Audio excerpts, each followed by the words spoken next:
ng nung Miranda rights ni dating Pangulong Duterte, ni General Torre. At klaro-klaro yun, di ba? Binasa sa kanya yung kanyang right to remain silent, right to counsel. Tinanong siya kung naintindihan ba niya yung mga karapatang iyon. At sinabi niya, oo, di ba? Malinaw ang explanation.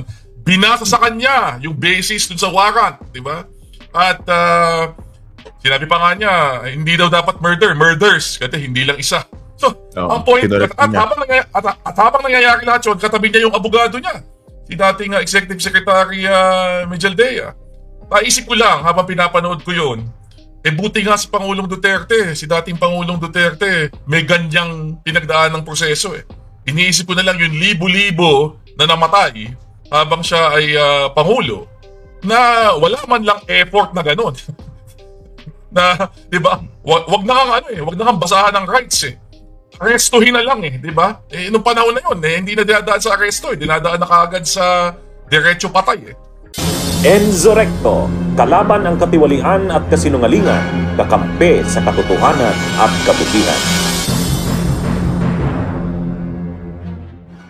Curious ako, although nababasa ko naman yung mga post mo online, attorney, Pero ano ba yung mga tumatakbo sa isip ninyo nung nakikita niyo itong hinaing na wala raw due process dito sa pagkaka-aresto kay dating Pangulong Rodrigo Duterte? Well, una, bilang isang human rights lawyer, di ba, na matagal na rin nagpa-practice at naghumawak na ng madaming kaso na yan ang lagi nating ina-assert, di ba? Para dun sa ating mga taong nire-represent. Naintindihan ko naman na dapat naman talagang magkaroon ng due process. Diba? Pero medyo ironic lang na dun sa 6 na taon, di ba, na naupo si dating Pangulong Duterte at kaliwat kanan, halos araw-araw, may taong pinapatay. At nagreklamo din kami, di ba? Yung mga human rights lawyer, yung mga human rights activists, yung mga ibang mga tao na nakukonserna sa dami ng patayan, wala silang imik nun, di ba? In fact, nilalait pa nila yung mga taong nagsasalita para dun sa mga naging biktima ng drug war. Tama lang naman daw, napatayin na, di ba? Perwisyo lang yung human rights. Mismong si Pangulong Duterte, sa no less than yung SONA, di ba? Sinabi niya na hindi niya concern ang human rights, ang concern na human lives. Nag-create siya ng dichotomy dun sa dalawang yun. Sinabi niya na I will never let human rights destroy my country, as if yun yung problema. So medyo ironic lang para sa akin na ngayon yan na ngayon ang kanilang bukang bibig. Pinapag-usapan na natin to before nung nagsimula yung kanilang mga rally, di ba? At yung mga sitwasyon halimbawa dun sa pag-aresto kay Pastor Kibuloy. Aba, biglang-bigla eksperto na sa konstitusyon at sa Bill of Rights at sa rights of the accused, itong mga supporter ni dating Pangulong Duterte. Pero that said, siyempre, ako naman, dapat naman talaga diba? Dapat naman talagang i-uphold. Although sa nakita ko, meron ako ni-repost na video actually today sa Twitter. Video nung actual pagbabasa nung Miranda rights ni dating Pangulong Duterte, ni General Torre. At klaro-klaro yun, di ba? Binasa sa kanya yung kanyang right to remain silent, right to counsel. Tinanong siya kung naintindihan ba niya yung mga karapatang iyon. At sinabi niya, oo, di ba? Malinaw ang explanation. Binasa sa kanya yung basis dun sa warrant, di ba? At sinabi pa nga niya, hindi daw dapat murders, kasi hindi lang isa. So, ang point, at habang nangyayari lahat yun, katabi niya yung abogado niya, si dating Executive Secretary Mejaldea. Naisip ko lang, habang pinapanood ko yun, buti nga si Pangulong Duterte, si dating Pangulong Duterte, may ganyang pinagdaan ng proseso Iniisip ko na lang yung libo-libo na namatay habang siya ay Pangulo, na wala man lang effort na gano'n. Na, di ba, wag na kang basahan ng rights Arestuhin na lang di ba? Nung panahon na yun, hindi na dinadaan sa aresto dinadaan na kaagad sa diretso patay So, ako, tama naman na magkaroon ng concern na i-uphold yung kanyang karapatan. Although in this particular case, kitang-kita mo rin yung bias, I suppose. At yung very, very slanted interest, di ba? Doon sa pagtutulak nun. Lalo na sa konteksto na klaro naman na kumilos dito yung pulis at yung gobyerno dito took every precaution, di ba, to ensure na marerespeto nga yung mga karapatan niya sa ilalim ng ating batas. Okay.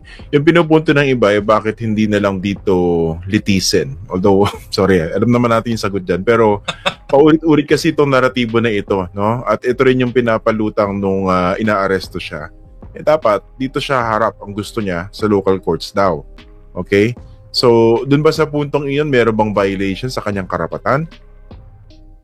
Wala.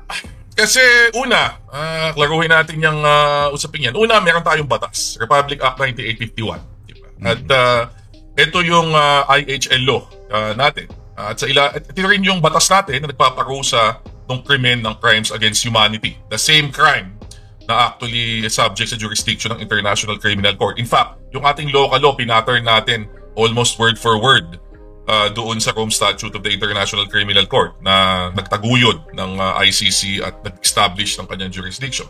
Ngayon, sa Section 17 ng RA 9851, malinaw na malinaw, merong option ng Philippine government na imbes na siyang mag-conduct ng prosecution at investigation for crimes against humanity, pwede niyang ipagpaubaya sa isang international tribunal. Diba? At isurrender na lang yung lalo na kung meron ng ongoing o pending na investigation or case doon sa tribunal na iyon. So, pag sinabing walang batayan, kailangan talaga dito, hindi di ba? May batas tayo Klaro. Pangalawa, sa kaso ng Supreme Court sa Pangilinan versus Executive Secretary, yung sinampa ng Senado to question yung withdrawal ni dating Pangulong Duterte from the Rome Statute. Di ba? Kasi nag-withdraw siya noong 2018. Sinabi ng Supreme Court, di ba, doon sa desisyon na bagamat, okay, hindi na namin pwedeng bawiin pa yung withdrawal ni Pangulong Duterte doon sa Rome Statute dahil nag-take effect na at moot na yung kaso, malinaw na meron pa ring jurisdiction ang ICC for acts committed within the Philippines prior to the effectivity ng withdrawal, which was March 17, 2019. Attorney Barry, so from yung time... request lang, pwedeng gawin mong napakasimple nung pagpapaliwanag kasi pumasok na yung mga trolls, no? Baka masyadong komplikado pag technical yung paliwanag. Try to explain that to a 5-year-old. Okay. Nabayas. Sabi ng court. Okay. Sabi ng mismong Korte Suprema ng Pilipinas. Okay? Hindi ICC, hindi foreign court, pero korte natin. Sabi ng korte natin, Supreme Court natin, na pwede pa ring litisin ang isang tao sa Pilipinas kung yung akusasyon ng krimen na ginawa niya ay naganap bago tayo umalis sa ICC. Okay lang ibig sabihin na. Okay. Membro kasi tayo ng ICC from 2011 hanggang March 17, 2019.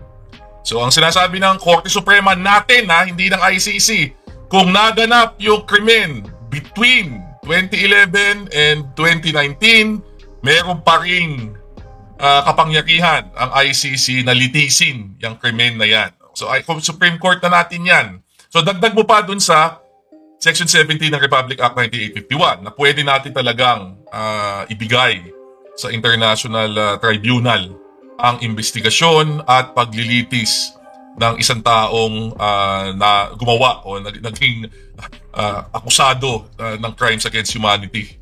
So, klaro. So, hindi ito parang Rome Statute lang o ICC lang ang pinagbabatayan natin. Matibay ang batayan nito sa ating sariling batas at sa decision mismo ng ating Korte Suprema. Bunyog, bunyog, halikan na kasama ka. Bunyog, kapag buklod ay may pag-asa. Luzon, Visayas, Mindanao, isa ang pananaw. Sa bagong Pilipinas ang bunyog isisigaw.